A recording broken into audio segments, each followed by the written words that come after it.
to all of you joining us for today's online conversation with Dr. William Inboden on Can Character Be Taught? We're delighted that so many of you have registered for today's program. We really appreciate the honor of your time and attention. And I'd like to issue a special welcome to our many, I think we have over 100 first-time guests. So thank you for joining us.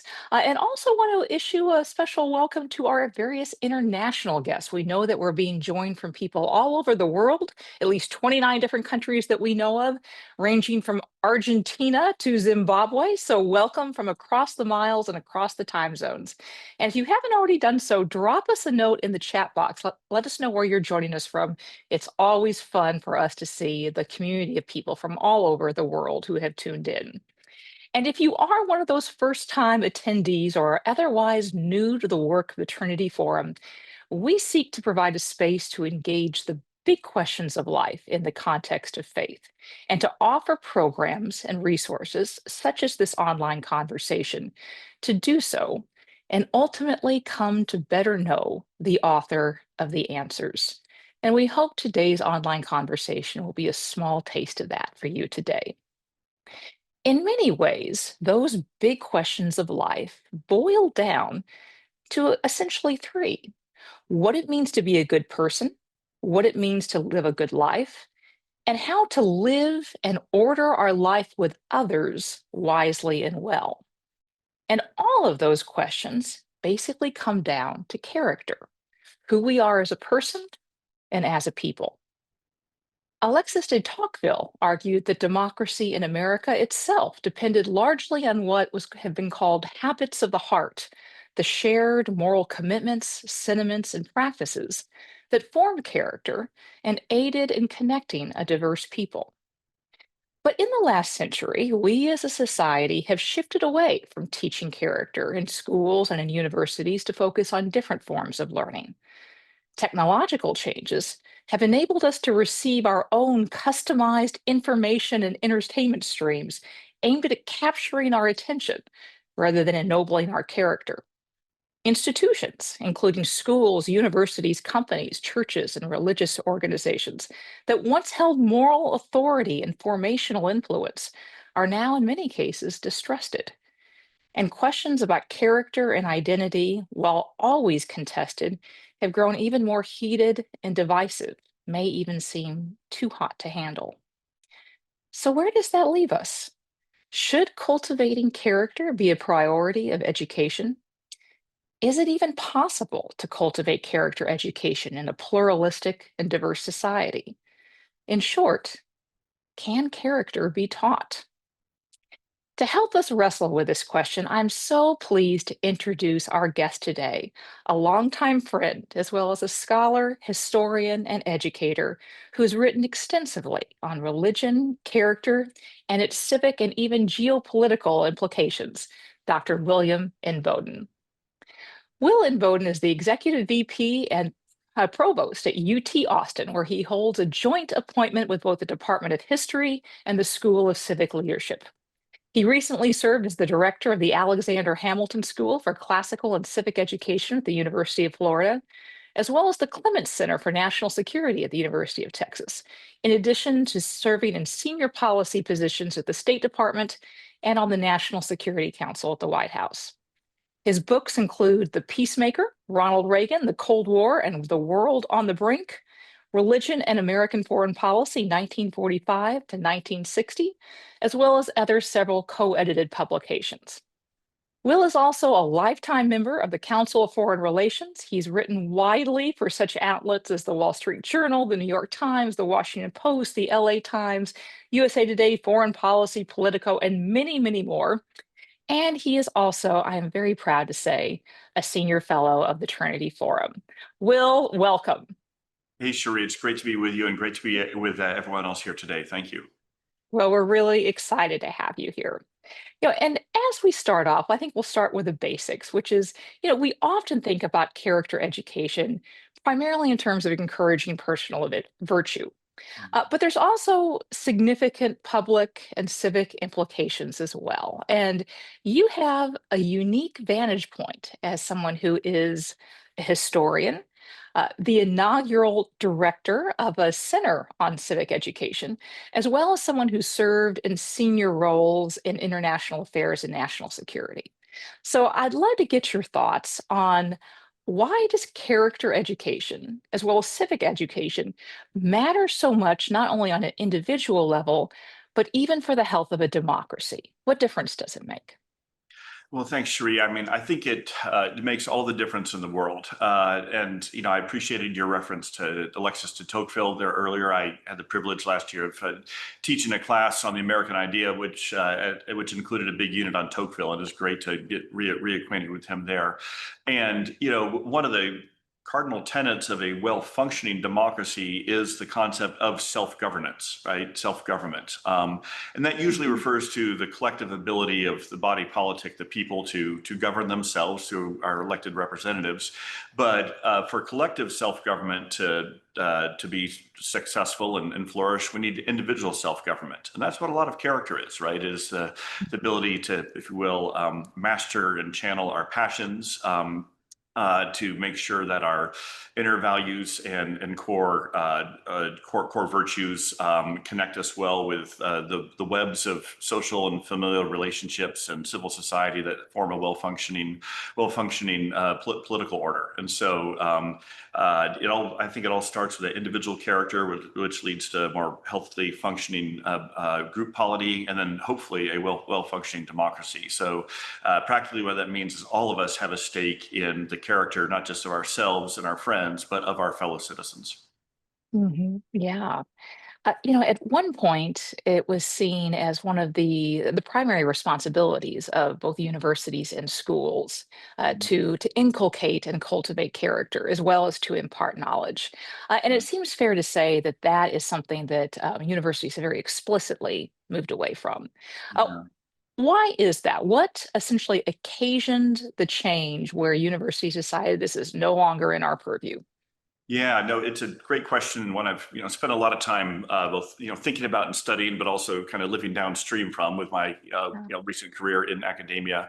I guess I'll start by saying, and I'll come back very directly to the university question, but I'll start by saying, just to put out a fundamental first principle, I do think ideally character education begins in the home, right? It begins in the home, it begins with Mhm. the family, and then with other important character forming and mediating institutions, especially, speaking as Christians here, certainly the church has an important role, as well as, the other institutions that we may be a part of when we're growing up. And so by the time we get to the university level, most students' characters will have been formed or Mhm. perhaps deformed in one way or another. However, that doesn't mean that there's not a role for universities, and yet universities have really deviated for that in recent decades. I think I'd point to two trends there. One is, starting even in the 1960s when we had the fraying and even rendering apart of the social fabric of the country, some of which was Mhm. quite some very necessary trials too. I don't want this to be a overly wistful nostalgia for a Yeah. bygone age, but what had previously been something of a cultural and social consensus on the virtues, the character of an American citizen really frayed, and universities were often at the leading edge of that, just kind of asking fundamental questions about does absolute truth exist? Can some sort of unified culture exist in a pluralistic and fracturing country? And so many universities just became very leery of being able to answer those questions. And then the second thing was as universities shifted to more of a professional or vocational training model, thinking, all right, used to be maybe our Mhm. role was to form the character of our students, but now our role is to equip them to get good jobs and to be productive employees somewhere. And again, I think that the professional training part is important, but too many universities have taken that too far. And then between that and some of the moral relativism, it left a vacuum where universities just kind of got out of addressing questions of character entirely. And yet, the final thing I'll say, which I think helps understand some of the turbulence going on with higher education right now, if there is it's hard for there to be a vacuum in character education for too long. Eventually, something else will come Mhm. in to fill that void. It's just Yeah. inescapable. And as a number of universities over Mhm. the last decade or two embraced what go has gone by different concepts, whether it's DEI or wokeness or previously political correctness. Obviously, there's a lot of problems with those movements, but I think we to understand them, we need to appreciate part of it was an effort at character formation, right? It was thinking how to Mhm. make students more tolerant, right? More empathetic. More understanding of others' lived experiences. And I can affirm some of those things. I'm, as you know, very critical of a lot of the excesses and distortions of that movement as well. But I think we need to appreciate that it was an effort to step into something of the vacuum in higher ed on no character education or formation being done at all. And so some of the broader reckoning going on with universities and higher education right now is realizing, okay, those movements took us way off track. And yet, I don't think the answer is to only jettison those and just return to vocational training. Rather, I've called that I think we do need to return to some sort of sense of the character formation mission of universities, particularly forming our students for their calling as citizens. Again, going back to that concept Yeah. of self-government. Yeah. Well, tell me more what you think that would look like.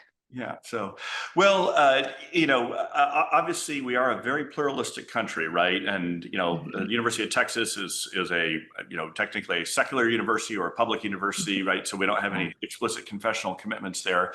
But I'll say again, speaking as a Christian, I believe in the concept of common grace. I believe in natural law, and I do believe that there are certainly some character virtues that can be known and appreciated and embraced by all people, right? Whether or not one is a professing Christian or not. I think this is certainly a biblical teaching that we can see in Romans 1 and 2, for example. And so that I begin with that as a theological principle because I think that should give us the confidence to say, yes, we can do some character formation work in universities, realizing that students will have already had some character formation earlier. What it looks like, I think all universities should have some sort of required core curriculum, which will include some training, teaching in the classics of Western civilization, which are not just about how do we know the world, not just getting into epistemology, but rather asking fundamental questions about what is the true, the good, and the beautiful. What does a good life look like? Does human dignity and inherent rights exist? And if so, what are the implications for that? And the character implications for that is equipping our students to ask those fundamental questions about life, about existence, and about their calling as citizens, especially as American citizens, and realizing that we're not just here to get trained to have some sort of meaningful job, but also to Yeah. exercise those responsibilities of self-government, to live a meaningful and flourishing life. And I don't think we need to be agnostic about character virtues such as honesty and integrity and loyalty, right? What those look like in particular ways can be contested, but we'd be hard pressed to find a rational person who would speak against those or question the importance of those. Yeah. Well, there's a lot to dig into there, Will, but and gosh, where to start? One of the things that comes to mind, we were talking about Tocqueville a little bit earlier, and even just you were talking about kind of what we hold in common. But by the time a student gets to the university, um, they've obviously spent all of their life outside of it, and they Yeah. have increasingly spent more and more of their lives online. Mhm. And so often, what like life online pulls us towards is not, an articulation and reaffirmation of our shared moral commitments, much Yeah. less their formation. It basically helps condition us to be outraged activists Mhm. or addicted consumers Mhm. or deeply distracted entertainment junkies. And so, as someone who has kind of been an educator at these, secular prestigious research institutions for the last decade, what have you seen just in terms of like the progression of students kind of coming in as we have become more and more kind of internet reliant? And also, like, what does one do when increasingly for students, life is lived online rather than in the real world with an orientation towards our shared life in common? Yeah. Well, again, there's a lot there, and I would expect nothing less than from you as a vigorous interrogator here, right? Asking the tough questions. Right. I'll just offer a few observations. Again, Mhm. one of the privileges of being in academia is being able to, interact with 18 to 22-year-olds every day, right? And it's a great way to stay in touch with that generation. So a few observations. First, today's college students are digital natives, as you said. They've spent so much of their lives online, and they are exhausted by it. Doesn't mean they're fully ready to give up their smartphones. I don't think any of us here would be ready to give them up. But they are the two things I see over and over that today's students are yearning for are meaningful human connections, interpersonal connections, really building friendships and community, not just online, like I said, in person. And of course, this is the post-COVID generation, right? So many of their formative years Mhm. were spent in such isolation. And the second Yeah. thing is they are yearning to find something greater than themselves to live for. They may not always know Mm. what those answers are, but they just have an intuitive sense that there's got to be more to life than just being a consumer or just the next achievement, the next test score, the next certificate, the next job, the next diploma. And those two things, that yearning for community and human connection, and then that yearning to live for something greater than themselves, some sort of purpose, that's a lot to work with in terms of having those conversations about, okay, well, what does that mean? What does it mean to be in community? What are the implications of your character for that, right? Going back to some of those virtues I mentioned earlier about loyalty, about honesty. I mean, those are fundamental to building friendships. Integrity, self-sacrifice. Those are also fundamental to living for something greater than yourself. And that's why the current generation of students, it's this paradox. On the one hand, they've become rather cynical about big political causes, if you will. They've kind of gotten exhausted by all the to and fro about those. And so, the normal, more facile, idealistic appeals to rally for this or rally for that don't get them motivated as much. And yet, Yeah. that yearning for transcendence, that yearning for, again, something greater than themselves is still really there. That's why I think we see a lot of spiritual hunger and yearning. Certainly, some of this is obviously very much a yearning for some sort of connection with God, and that's why even though previously this last several years had looked like a trend towards more and more secularization, that seems to have, Mhm. I think we may have reached Yeah. peak secular, and we now be maybe, Yeah. there's something of a, pockets at least of religious reawakening. But that's also why you see a lot of interest in the students in having meaningful jobs, right? More and more of Mhm. them wanting to go into public service, whether, certainly I do a lot of work in national security. So we're seeing a lot who want to go into the military or diplomacy or that, or others just wanting to be more involved in community service. And even those who are more motivated by, say, a profitable commercial sector or business job, want to know that it means something, right? They want to know that it will help them provide for their family, or will create more philanthropic resources for them, or will be a part of helping to create jobs for other people, or provide more resources to societies in need. And so those impulses, that yearning, like I said, is what makes it so exciting to be working in higher Mhm. education right now. And my calling in an academic leadership role is to try to help meet those needs for those students, make sure that we're creating a curriculum and hiring faculty who can really connect with them in those areas. That kind of combination of yearning and idealism and cynicism is so fascinating. Well, our mutual friend Yuval Levin, who talks a lot about the importance of institutions, for institutions to have formative power, which they've had a lot of in the past, and it does seem like lately that formative power has definitely waned, Mhm. and often for very understandable reasons. There's many institutions that have lost public trust because they should. They have done Yeah. untrustworthy, unscrupulous things, and it's also become clear that if an institution has formative power, it can also have deformative power, and that's happened. But I'd be interested in your thoughts, like what you're seeing with students, and even as an institutional leader yourself, in that there's been a lot of lost trust in educational institutions. Mhm. So we need institutions to Yeah. help and cultivate character. And what do we do when so many institutions have lost public trust at a time when they are so needed, and there doesn't seem to necessarily be a lot of things filling that vacuum? Yeah, again, this is a really important but really difficult question. And I'm glad you referenced Yuval, because he's been so formative for a lot of my own thinking on the role of institutions. And as you alluded to, we many of us might have this default assumption that an institution exists to serve me, right, or to serve a purpose for me, and that is part of it. But as Yuval points out, institutions also exist to help form us, right? That there's very much an interactive effect between the individuals who participate in or are served by an institution and what that institution does to us.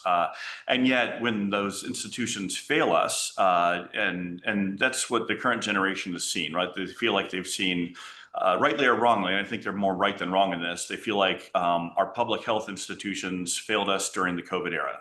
This is not to relitigate any particular aspects of that, but it's undeniable, it's an empirical fact that there's been a loss of trust in public health institutions. Higher education institutions, including where I work now, right? We've also seen a massive collapse in public trust. Our other governing institutions, Congress certainly, right? That's very low approval ratings, just about anyone in the U.S. government does. Sadly, religious institutions have also seen a decline. Certainly, the media as institutions, right? So we've seen all this decline in trust in institutions, and therein is the disorienting aspect for our young people today is they no longer feel like they can trust institutions, and yet they still want to be a part of something bigger than themselves. And how to square that Yeah. is the real challenge. I will say, so that it doesn't sound like I'm just describing and admiring the problem. That I have found that one way to help reforge those connections is students today, young people today are looking for heroes. They want to be able to look to someone, however imperfect, still had something noble about what they did or who they were. And one reason why I'm a historian and enjoy teaching and studying history is to be able to expose students to more heroic figures from the past. Mhm. And heroic does by no means it means infallible. Just one I'll mention. That for a number of years, I taught a class on ethics and international affairs. And a lot of it was looking at contemporary ethical issues in international affairs, but we also did some historical case studies. And one of the case studies I would use for the students was the life of Dietrich Bonhoeffer, right? The great German pastor and anti-Nazi dissident who eventually gave his life, right? Was martyred in a concentration camp. And rarely do I encounter a student who had ever heard of Dietrich Bonhoeffer before. Every now and then, maybe a student who grew up in the church has, but they are just captivated by Bonhoeffer, right? Because he is such a beguiling and in a lot of ways inspiring figure, and yet one who also, did have his own shortcomings. But still, there's something really heroic about him and his life, and seeing how they can find inspiration in someone like that. Obviously, he's one of the most dramatic cases there, but I often will in that class will teach the great David Brooks book, The Road to Character, right? Where he has those wonderful case studies of this. Dwight Eisenhower is another one that he profiles there. And so students, they're hungry for role models, for heroic figures, and many of those heroic figures were somehow part of an institution, right? And so it can be kind of an indirect way to show them we need these institutions. Even Bonhoeffer, who was resisting most of the institutions of his day, had been a part of helping to create the confessing church as an institution, right? And other heroic figures we could look at were either part of institutions or helping to reform or reinvigorate institutions. And so that's kind of a backdoor way I've found that we can expose students to. We still need these institutions, because if we don't have them, it's a messy cacophony of rampant individualism. And then also it comes back to students, hey, part of your calling is to be a sacrificial participant in an institution, and those human connections you want to form with other friendships, pretty soon those are going to be leading you to institutions. Yeah. I'd love to hear you say a little bit more about that, because as you were talking about heroes, one of the things that I was thinking is that the choice of the hero makes such a huge difference. If one chooses Dietrich Bonhoeffer compared to, say, a Roman hero, and there certainly does seem to be a rise in the adulation of the fairly nihilistic, win at all cost heroes. Yeah. And so there's something that's kind of like even before that, like that essentially attracts a young person to a Mhm. Bonhoeffer as opposed to a Hector or the like. Oh, What, as an educator, what do you think about sort of that early work, that cultivation of the loves that might orient someone to, a self-sacrificing hero as opposed to the hero who always wins?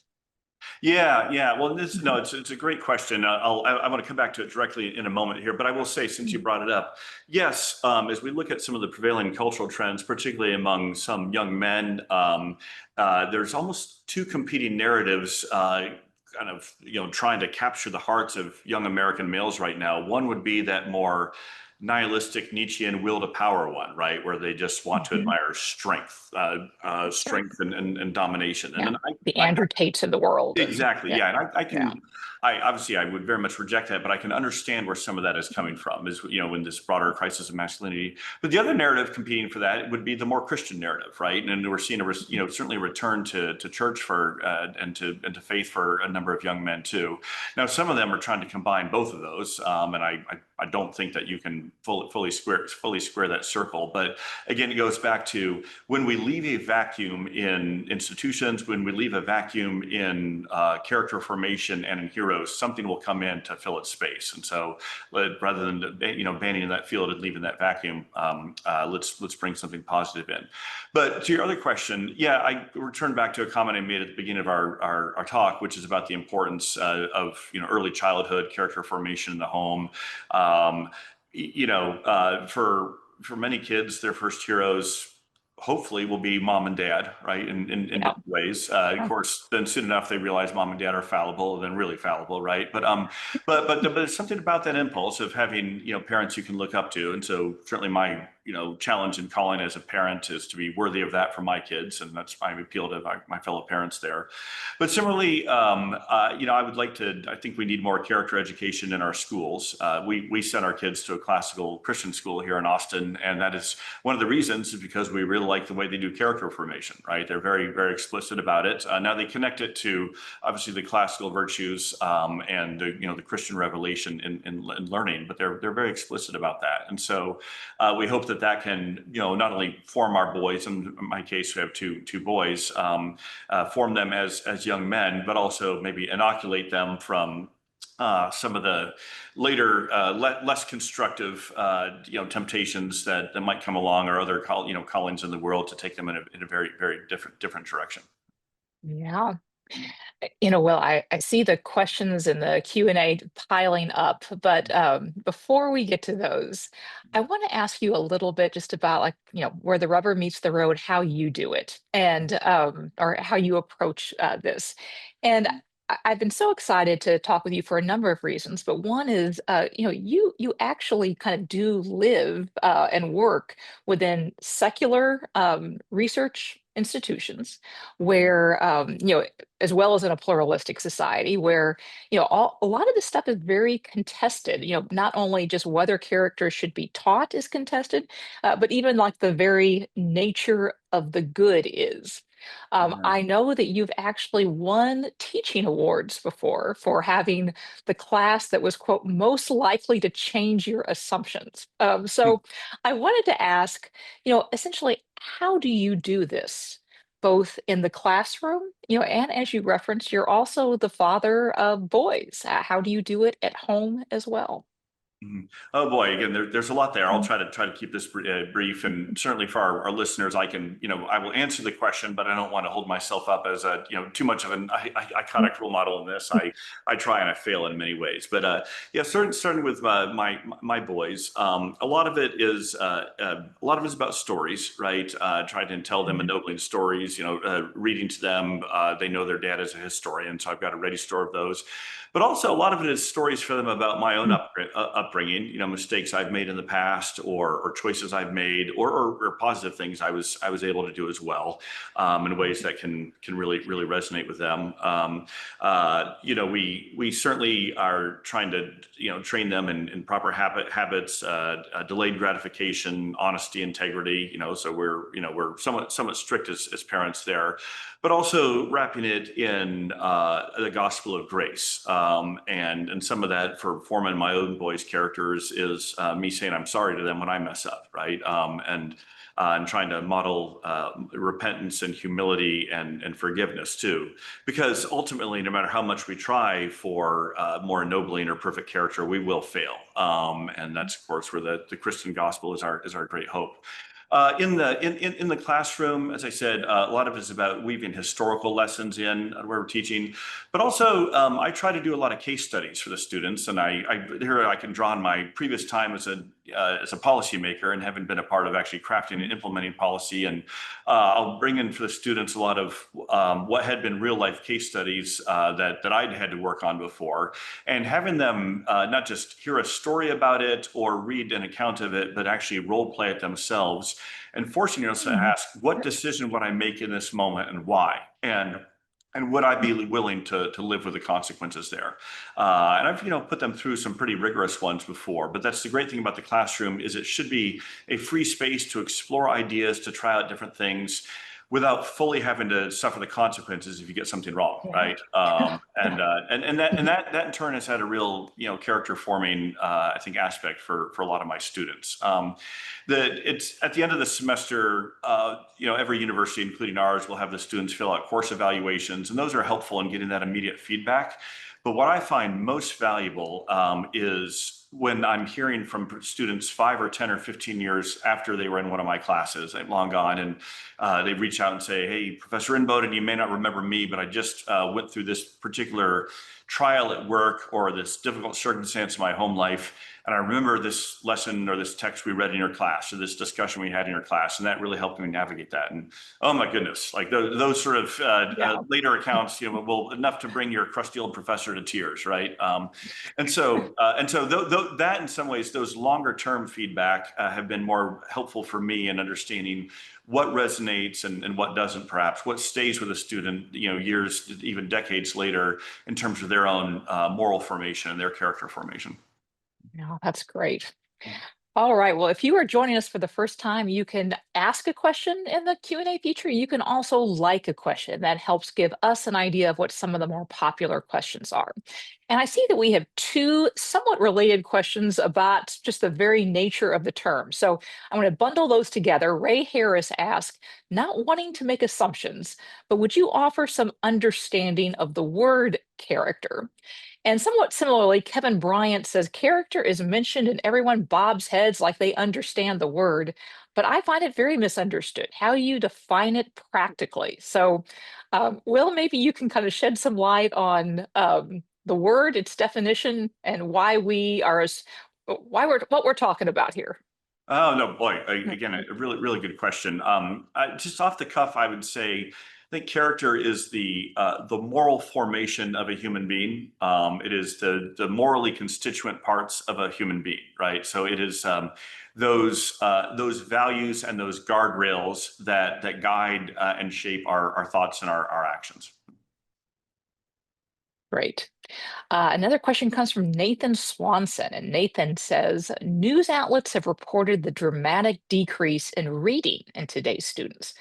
Those students consume content in bite-sized portions, like on TikTok, digital resources, etc., and often rely on AI tools like ChatGPT to write.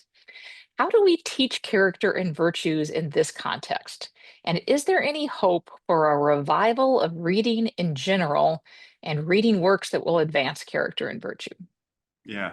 Oh goodness, I'm spending a lot of time thinking about this and worrying about it and trying to Yeah. address it. This is what that's one of the most important questions any of us were going to hear all year. So thank you very much for that question. Mhm. Yeah, and I'll say that we are living in the midst of the AI revolution right now. I'm always something of a technology skeptic, or I'm a little wary of any time we hear a pronouncement about, oh, here's the latest revolution, here's the latest revolution.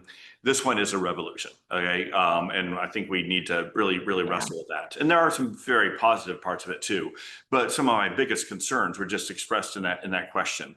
And I've seen this over the last 15 years in the classroom of the declining attention spans, the declining ability to actually, read through an entire article, let alone a book, and then diminishing writing skills as well. And that atrophying of reading and writing skills was already taking place because of our smartphones and the digital revolution before AI then comes along and starts purporting to do it for us. Okay, so this is a real challenge. I will say this.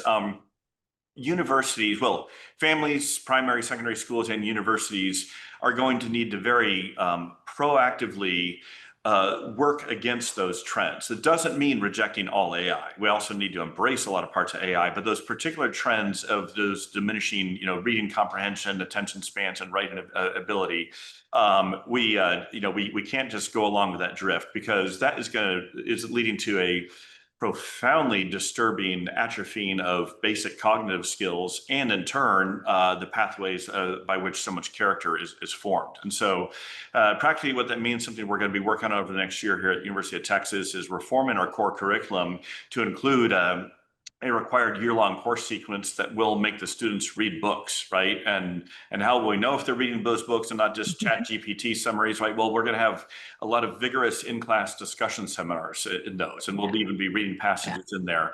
And we'll let the students know, because again, sure, we may think, oh, lazy students are always looking for a shortcut. The students realize that these shortcuts are shortchanging them. I've even seen this in my own life. I'm much older than all of them, but my attention span for reading has been diminishing as well, and I need to work against that. So, but going back to what I said about their yearning for human connection and community. And so forming these in-person reading groups where we're going to be talking about these texts will help students, I hope, rediscover the joy of reading and the feeling of accomplishment you get when you complete a book from start to finish, right? That's no small thing, especially these days, especially if it's a really meaty book.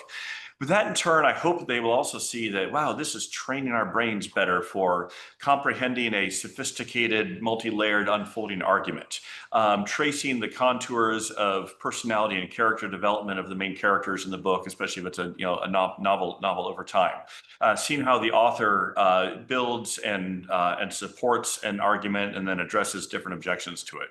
Similarly with writing, as I've said in another context, writing is thinking. Okay, and so if we are letting ChatGPT do our writing for us, we are also letting it do our thinking for us. And again, it can be an aid to some of the things we're working on. I'm not a Luddite here, and even if I wanted to reject it, I can't, because it's here and it's not going away. But we do need to force ourselves to be doing our own writing, because that is training us to think. That is training us in taking whatever inchoate thoughts or impulses we may have in our mind, and how do I express these in a coherent way, and how do I express these in a way that may be persuasive to others. So, what's this mean practically? We're probably going to be returning to blue books again, right? I mean, and having, paper and pen and writing things out in class, so those other temptations are taken away. And I think and hope that we're already starting to see some of this interest with our students, that even if it may not come naturally to them, that they will really welcome this. And so those are what our hopes are going to be, because we cannot just put our heads in the sand and ignore this revolution. Yeah, that's fascinating. So, a question from John Owen. John asks, is it realistic to suppose the 21st century secular university can teach character in a way that Christians could affirm? Or is the most we can hope for the university to allow individual faculty, including Christians, to teach character according to their own visions?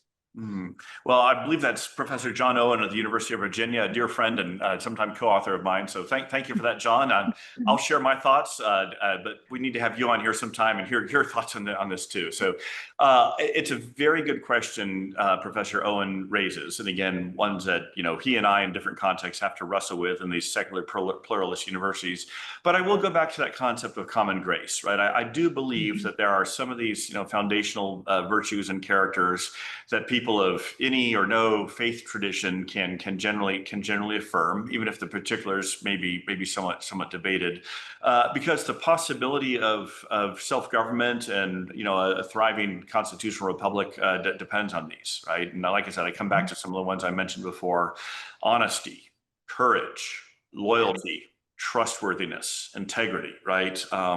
Aside from the most, nihilistic or benighted cynic, who could really argue against those? What do they look like in particulars? Yeah, that's a real challenge. But I think leaning in on those, we certainly would find, frankly, that'll be an important part of restoring public trust in universities as institutions. I think a large part of the country would like to see universities return to those rather than some of the, I think, more misplaced attempts at character formation, which became indoctrination that we've seen in recent decades. That's interesting. So Randy Tomlinson asks, he says, in looking at the loss of trust in institutions, it seems that trust requires an underlying truth. He puts truth in quotation marks. In what sense, in what some are calling a post-truth world, how do we find or come back to truth? Hmm. Oh boy, Cherie, this is a tough crowd. So, no, I'd They are expect. very thoughtful viewers and Yes, I'd audience. expect nothing less from a Trinity Forum audience. I was asked in a panel I did a couple of weeks ago on what's the purpose of a university, and I said I'll give it to you in 3 words: it's pursuit of truth. And again, Randy, I think it's correct that we've really abandoned that with universities, and I think that is a very important organizing principle that can govern all of our research, our science and technology research. At the end of the day, is trying to discover the truth about how the world is ordered, how the universe works, how matter interacts with matter, basic physical laws there. But similarly in the humanities and social sciences, even if most too many scholars might deny it, we're all, I say this as a historian, we're all trying to discover the truth about the human condition, the truth about human interactions, the truth about the past. And similarly in the classroom, that's what students are really seeking after. Again, if we may not fully realize it. And so, to pursue truth, one has to believe that there is a possibility of truth, and I certainly do as a Christian. But I think, again, going back to the common grace principle, I think when really pushed, almost everyone would have to acknowledge that there is, some sort of truth out there that they may be wanting to discover. I certainly hope that they will be wanting to discover. We just can't abandon that, and that very process of seeking after truth, hopefully can give us the possibility of finding it.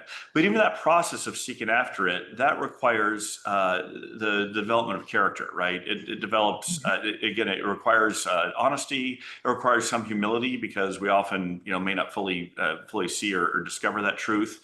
It requires a certain empathy of listening to others about what they're learning and their own journey for truth. And so I think it's possible to believe in absolute truth while still being very tolerant of others who may have different answers to that question. Yeah, yeah. So Richard Miles asks, do you see any evidence of a turn among Gen Z towards more formal, ancient sources of character formation, such as traditional Catholicism, the Orthodox Church, or the classic Greek and Roman philosophers? Yeah, well, thank you, Richard, who's also a longtime dear friend, and of course a very important leader and supporter of the Trinity Forum. Yeah. Yes, I do, and that's one reason why it's been a great privilege to be a part of this project of trying to revive classical education at some of our universities, such as the Hamilton School at the University of Florida, which I previously led, or the School of Civic Leadership here at the University of Texas, or some others. It is connecting our students with what a real yearning is that they are having. Again, they are rather exhausted by the chaotic cacophony of the 21st century digital landscape, and they feel just really I just made that up. I hope that rolled off the tongue okay. And they feel really disconnected from tradition, and yet they have some sense that, hey, I want to be reconnected to our forebears. I want to be reconnected to where we came from. And they, find there's something, someone who's, fond of a sort of a higher church liturgy myself. This goes back to that role of institutions outside us shaping us, right? And when we are participating in a liturgy, knowing that many, fellow believers in generations before participated in this, knowing that it's not just us coming up with our own thoughts and words and feelings, right? But it's kind of submitting to others that have been created before, and also that it's something we share with many other believers around the world. And so I think certainly in this rediscovery and return to faith that we're seeing with some parts parts of the younger generation. It's also a return and discovery of some of the more traditional forms of faith, whether Catholicism or Eastern Orthodoxy, or more confessional forms of Reformed Protestantism, which would be my own tradition. And frankly, that's also why I think we're seeing a return to interest in the classical world also, right? Ancient Greek and ancient Greece and ancient Rome, and some of the institutions and cultural practices that they had. Again, not always in the most helpful way, right? As we said, sometimes becomes a little bit more of a rather belligerent will to power, but it stems out of the same impulse of wanting to connect to something larger than ourselves or previous to us, and locating ourselves in the inheritance of some sort of cultural and civilizational tradition. And I think that's helpful. We as human beings, we are not just a kind of atomized individualist. We want to be a part of something greater than ourselves, both with our immediate community and whatever past that we come from. Wow. This is a great but challenging question from Lee Barfield, who asks, any suggestions for character formation for kids born in poverty with no men in their lives, limited vocabularies, and no close by positive heroes? Yeah, no, that is a tough one. Not that the other questions have been easy. So, and I'll say, I have less. I have obviously deep empathy for children in that those really dire straits and those unfortunate situations. And I think when you see whether it's crime and poverty rates or despair or drug abuse, so much of it is connected to unfortunate children who come from those broken homes or places without pathways of opportunity. And I have a lot less firsthand experience or expertise in that realm too. But I will try to take a stab, and I will start with this. I'm enough of a believer in the resilience of human nature and the broader truths of the created order. I think students or children, even coming from those very difficult backgrounds, we should not give up on them at all. We should not assume that they're going to be consigned to lives of despair and lack of opportunity. And that's why I'm a big fan of mentoring programs, especially faith-based ones. All children need a father figure, even if they don't have a literal father in their lives. And so insofar as other men can step in and play that, that's why I think we've seen some great success from classical schools that are locating themselves in impoverished areas or inner cities, where the kids are coming from really difficult backgrounds, but they want to be challenged. There's tremendous human potential in them when they are challenged, when they are in an environment of where they're wearing uniforms, where it's more disciplined, where there are higher expectations for them. And that's where, again, we are all created in God's image. We have, I think, a resilience in us that even when we come from very difficult circumstances, that can obviously shape and inform the direction our life goes, but doesn't preordain a really dismal outcome. And so but it's going back to our own quest for character. It's on all of us to be doing more to help the less fortunate. That's obviously a very clear mandate of Scripture. Yeah. Speaking of our own quest for character, Bethany Jenkins asks, she says, since you won the most likely to change or challenge assumptions award, what assumptions do we make about character that we might need to be challenged about? Oh gosh, these questions are getting harder and harder. So, well, thank you, Bethany. I would expect nothing less from you. Assumptions we make about character that we might need to be challenged about. Yeah, I'll say this. Speaking as a father, sometimes we may assume that if we just teach character in the right way, that it will automatically be embraced, or our young people may live up to it. I also have a pretty strong doctrine of sin, right? And so, yeah, and knowing myself, I would have to believe in a strong doctrine of sin, right? I remember starting one of my class sessions where we were talking about the flaws in human character and asking for a show of hands among the students, how many of you are sinners? And actually, all their hands went up, as did mine, right? Okay. So, but again, I say that to caution us against thinking, if we only return to the more traditional curriculum, or if only Yeah. parents spent more time with their kids, that a good character would automatically come forth. And the second, I will say, and I would share this when I was teaching that ethics class, is even if we have by and large formed pretty good characters, let's not assume that they will be self-maintaining and self-regulating. I Mm. can think of, plenty of times in my life where even though hopefully I've had a relatively well-formed character, where I would slip up and I would do something I would think, that's just not me. That's not who I am. That I told that mistruth or that I mistreated that person. And then I have to ask myself, well, wait a minute, I did that. How can I say that's not who I am because I did that, right? And it's a way of shirking responsibility to say, well, that's not really who I am. Well, no, if we did that, that's who we are. And so that's another, I think, deficiency in how we sometimes think about character is not fully acknowledging our own shortcomings there. That's actually a perfect segue to a question from Paul Matties, who says character development continues throughout one's lifetime. What's your recommendation to maintain virtues that lead to good and godly character after they've been learned? If we fail to have a plan for continuing, these virtues may disappear and negatively impact one's character. Yeah. Oh boy.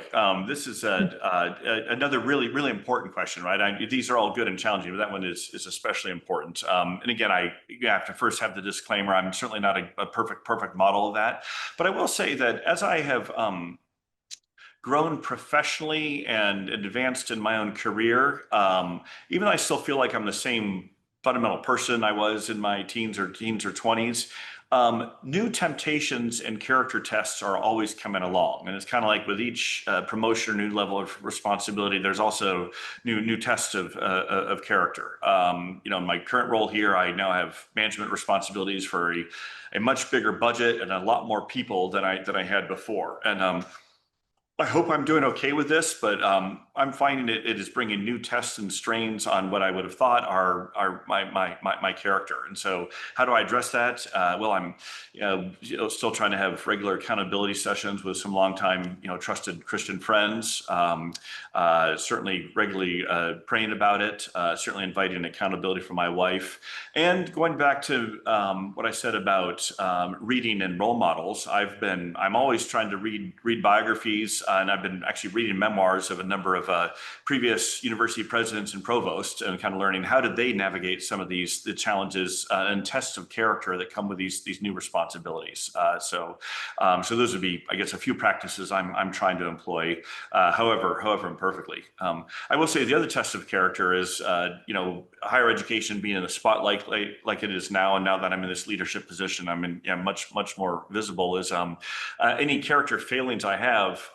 Used to be I could kind of hide them, or only a few people would see them. Now, the whole campus will see them, and it's probably the whole state of Texas, right? So it's a The daunting. eyes of Texas are upon you. The eyes of Texas are upon me. Amen. That's right. So yeah, boy, are they ever. Yeah. Oh, there are so many good questions here, and I sort of hate to, as our time kind of draws to a close, I'm going to combine a couple of questions.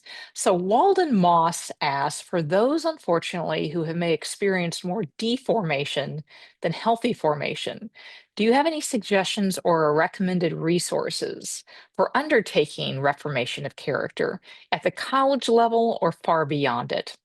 And somewhat relatedly, Pedro Lopera asked, in your experience as a teacher, what are some novels or stories that are the best for learning about character development? Okay, yeah, some great stuff there, and I think I'd try to thread those together. Well, the first on the question about character deformation and failings, I go back obviously for all of us as Christians. The bedrock principle there is grace, right? And that we serve and worship a God of second chances and third chances and fourth chances, and the need to repent, to seek forgiveness, certainly of our God, but also sometimes of others we may have wronged, as through some character deformations. That in of itself can be healing, right? That can be humbling, that can be healing, and that can be, I think, restorative for character. As far as readings. I'll mention two, somewhat disparate, hopefully not too pretentious. The first one, I actually first encountered many years ago through Os Guinness and the Trinity Forum, which is Langdon Gilkey's classic book, Shantung Compound. I highly recommend it to everyone. I think it may still be in print. It was written in the It mid is. Mhm. 1960s. Yeah, I've taught on it for many years, but it's not a novel, right? It's his true story.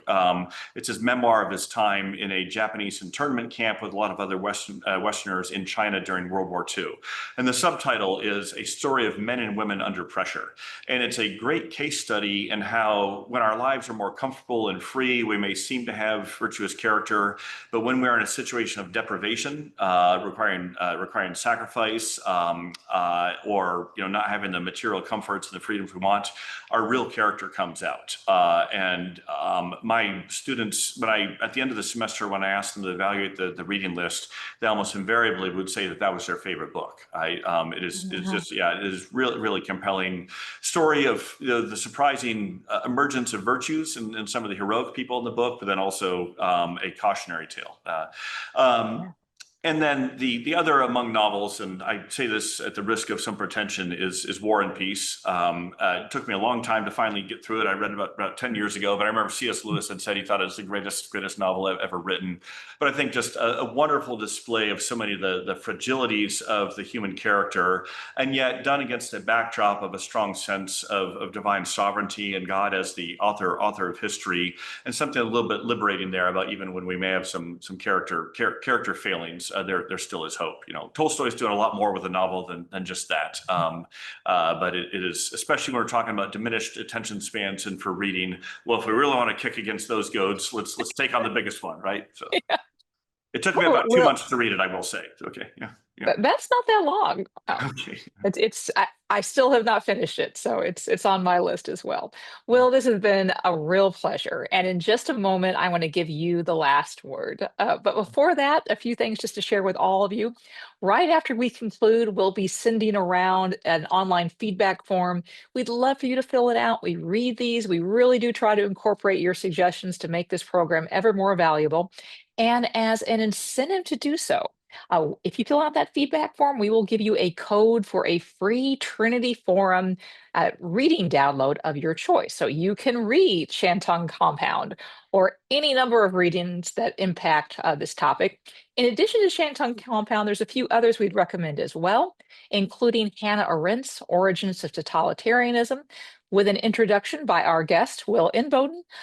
We'll also mention Dietrich Bonhoeffer. His reading Who Stands Fast is an excellent one, and our reading The Loss of the University with selections by Wendell Berry and Jacques Maritain also seems particularly germane to our discussion today. So we hope you'll fill that out. Secondly, tomorrow, for everybody who registered, we will be sending around an email tomorrow, which will include a lightly edited video link of today's online conversation, along with a bunch of other readings and resources to equip you if you want to go deeper into this topic, or even to host a discussion around it with other people to kind of to discuss it and consider it together. So be on the lookout for that. In addition, we'd like to invite all of you who are watching today to join the Trinity Forum Society, which is the community of people dedicated to advancing Trinity Forum's mission of cultivating, curating, and disseminating the best of Christian thought for the common good. In addition to being part of that worthy community around that noble goal, there's a bunch of benefits involved in being a member as well, including a subscription to our quarterly readings, as well as a subscription to our daily What We're Reading list of curated reading recommendations. And as a special incentive for anyone who joins after today's online conversation, we will send you a free collection of our Great Lives reading collection, which includes 8 different works, including Bonhoeffer, which Will mentioned, along with our readings on Abraham Lincoln, Augustine's Confessions, and several others. A few things also to let you know about in terms of events coming up. 2 weeks from today, at the same time, the same space, we'll be hosting Molly Worthen on a conversation around charisma, the hidden dynamic that changes the world, which is based on her new and fascinating book, Spellbound. And for our viewers who are in Nashville on October 13th, we'll be hosting Malcolm Guite, who is a poet, priest, scholar, and musician, to discuss an epic for our times, which is based loosely on his new epic poem on the Arthurian legend. So come and discover why Arthur matters now. And for those of you who are in DC, on November 19th, we will be hosting our biggest event of the year at the National Cathedral, where we will be making the inaugural award of the Michael Gerson Memorial Prize for Excellence in Writing on Faith and Public Life, and hosting an evening conversation around the moral duty of the writer in confusing times.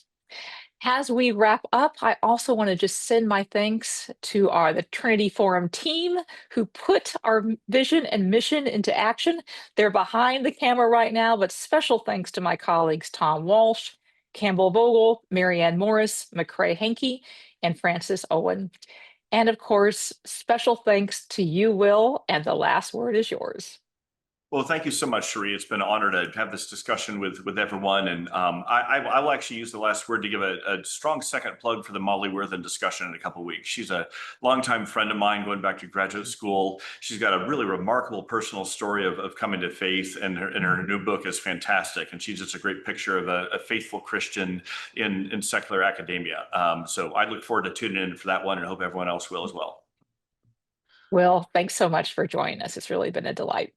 Thank you too, and blessings to everyone. Thank you all for joining us. Have a great weekend.